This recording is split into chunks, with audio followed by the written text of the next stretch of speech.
السلام علیکم.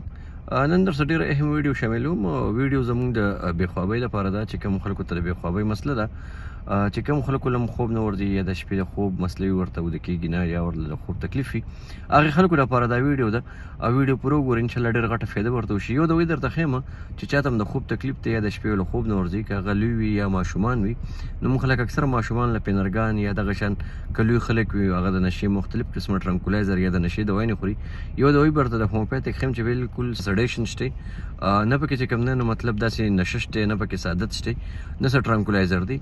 بالکل یو سیف میډیسن دی، یو سیف ډرګ دی د هومیوپیتیک، یو سیف دوایي ده. کافیا کروډه دا به 15 قطرې ماښام په پیالې اوبو کې اچوئ، د بیډ ته د تلو نه 1 غنټه مخکې به استعمالوئ.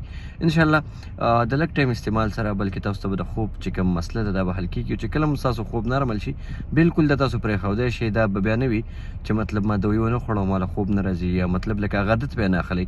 انشاءالله دغه دوی راوالی په لیکوډ فارم کې میلاویږي. 15 قطرې سهار، قطرې چې کوم نه نو ماښام استعمالولی شي. انشاءالله د دې سره به تاسو ډېر غټه پیدا وشي. دعاګانو کې یاد ساتئ. د لوی الله په امان.